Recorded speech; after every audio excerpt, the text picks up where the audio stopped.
గతంతో పోలిస్తే ముందస్తుగానే కొనుగోలు కేంద్రాల ఏర్పాటు, ఐకేపీ సెంటర్ల పెంచి సులువుగా రైతులు అమ్ముకునేలా ప్రభుత్వం కొనుగోలు కేంద్రాలు ఏర్పాటు చేయడం జరిగిందని, గత ఏడాదితో పోలిస్తే 4 లక్షల మెట్రిక్ టన్నుల ధాన్యం అదనంగా ధాన్యం కొనుగోళ్ల పర్యవేక్షణకు జిల్లాకు ఒక ఐఏఎస్ ను నియమించి ఎప్పటికప్పుడు సమీక్ష, తరకు, తాలు పేరుతో కోతలు లేవు. గతంలో ప్రతి క్వింటాకు 7 నుంచి 10 కేజీల వరకు తరకు పేరుతో మిల్లర్ల దోపిడీ. ఈ దఫా మిల్లర్ల దోపిడీపై ప్రభుత్వం ఉక్కుపాదం మోపడంతో కోతలకు మిల్లర్ల స్వస్తి.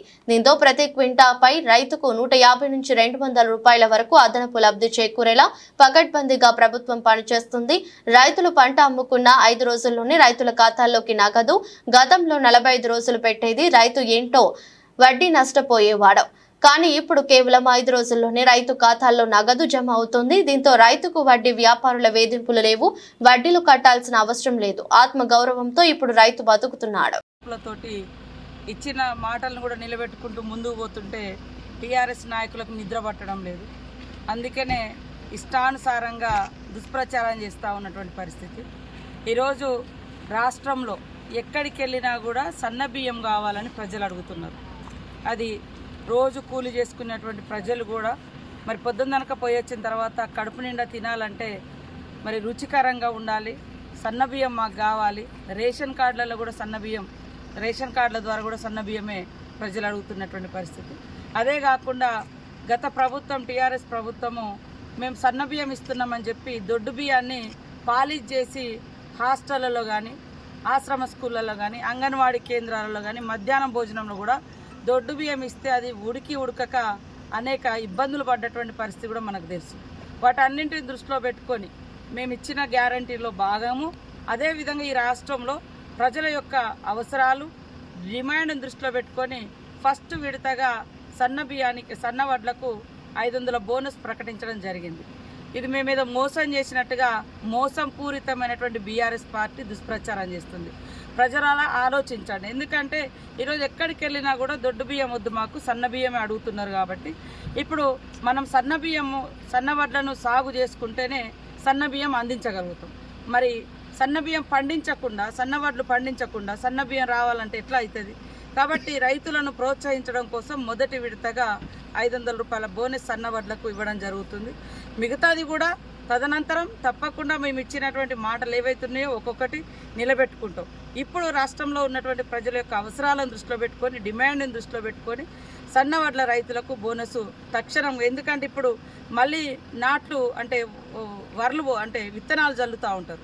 ఈ సీజన్ అయిపోయిన తర్వాత మళ్ళీ మనం పంటలు వచ్చిన టైంకు ప్రజలకు సన్న బియ్యం అందించాలంటే అందించలేని పరిస్థితి ఉంటుంది. కాబట్టి ముందే మరి ఉత్పత్తి కంటే ముందే ప్రజల యొక్క అవసరాలను దృష్టిలో పెట్టుకొని ఇవాళ ప్రకటించడం జరిగింది. దాన్ని కూడా రాజకీయంగా చేస్తున్నారు బీఆర్ఎస్ నాయకులకు. మేము ఒకటే చెప్తున్నాం, మీరు గతంలో మరి 500 బోనస్ సన్నవడ్లకు ఇస్తామని చెప్పి 2020లో మరి ఎగ్గొట్టినటువంటి చరిత్ర మీది. కానీ మాది ఒక్కొక్కటి నిలబెట్టుకుంటాం. అదేవిధంగా గతంలో మీరు చూస్తే వడ్ల కల్లాల కాడ తడిసి మరి రైతులు ఆ ధాన్యం అమ్ముకోలేక కింటాల మీద 10 కిలోలు 12 కిలోలు తరుగు పేరుతోటి, తేమ పేరుతోటి తీసేస్తుంటే అదేవిధంగా తడిసిన ధాన్యం అమ్ముకోలేని దుస్థితిలో రైతులు కల్లాల కాడ కుప్పల మీద గుండెలు పగిలి చనిపోయినటువంటి చరిత్ర మీది, మాది కాదు. మేము ఈరోజు వర్షం పడుతుంటే కూడా ఎక్కడికక్కడ మరి అధికారులనేసి, స్పెషల్ అధికారులనేసి ఆ పరిస్థితులన్నీ కూడా సమీక్షించుకుంటూ ధాన్యం కొనుగోలు చేస్తున్నటువంటి ప్రభుత్వం రేవంత్ రెడ్డి ప్రభుత్వం, కాంగ్రెస్ ప్రభుత్వం. అదే కాకుండా ఇవాళ వడ్లు కొన్న వెంటనే 3 నుంచి 5 రోజులలో వాళ్ళ యొక్క డబ్బులు కూడా వాళ్ళ అకౌంట్లలో జమ చేస్తున్నారు. ఇవన్నీ గతంలో చూస్తే మరి గతం కంటే ఇప్పుడు మేము దాదాపుగా 4 లక్షల మెట్రిక్ టన్నుల ధాన్యము ఎక్కువ కొనుగోలు చేయడం జరిగింది. ఇప్పటికే గతంలో ధాన్యం కొనుగోలు కాక ఎక్కడికక్కడ కల్లాలలుండి రోజుల తరబడి, నెలల తరబడి కూడా మరి అమ్మినటువంటి వడ్లకు డబ్బులు రావాలంటే 45 రోజులు పట్టేది. కానీ ఈరోజు 4-5 రోజులు పడుతుంది. అందుకనే రైతన్నలారా ఆలోచించండి. ఇవాళ కేవలం అధికారం పోయిందన్నటువంటి అక్కస్తోటి టీఆర్ఎస్ నాయకులు, బీఆర్ఎస్ నాయకులు దుష్ప్రచారం చేస్తున్నారు. మొన్న ఎంపీ ఎన్నికల కంటే ముందు మరి పదే పదే మీకు మాకు 1%, మీకు మాకు 1% ఓటింగ్ తేడా అని అన్నారు. ఎస్ 1%. మరి ఎంపీ ఎలక్షన్లలో పెద్ద ఎత్తున తీసుకొచ్చుకుంటామని చెప్పి ఎలక్షన్ల రోజు బీజేపీకి సపోర్ట్ చేశారు. రేపు వాళ్ళ ఓటింగ్ శాతం చూస్తే తెలుస్తుంది రాష్ట్ర వ్యాప్తంగా బీఆర్ఎస్ ఓట్లు బీజేపీకి పోయినాయి అనేది.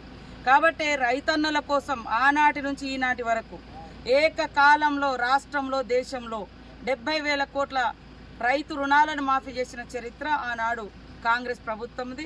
రాష్ట్రంలో వైఎస్ఆర్ గారు ఉన్నప్పుడు సోనియమ్మ గారి ఆదేశం మేరకు రేపు కూడా మరి ఆగస్టు 15వ తారీఖు వరకు రాష్ట్రంలో ఉన్నటువంటి రైతుల యొక్క రుణాలు మాఫీ చేసేందుకు ఆర్థిక వ్యవస్థ చిన్నాభిన్నమైనా కూడా మరి అన్ని అవసరాలను ప్రజల యొక్క అవస్థలను దృష్టిలో పెట్టుకొని మరి ఒక క్రమశిక్షణ కలిగినటువంటి విధంగా కాంగ్రెస్ ప్రభుత్వం పరిపాలిస్తుంటే తట్టుకోలేకపోతున్నారు. అనేక రకాల దుష్ప్రచారాలు చేస్తున్నారు. వాస్తవాలను వాస్తవంగా మాట్లాడితే బాగుంటుంది, కానీ దుష్ప్రచారం చేసి రాజకీయ ప్రయోజనాలు పొందుదామంటే అది ఎవరు కూడా హర్షించరు. అందుకనే రాష్ట్ర ప్రజలారా, రాష్ట్ర రైతన్నలారా ఆలోచించండి. కాబట్టి మీ యొక్క ఇవాళ మీరు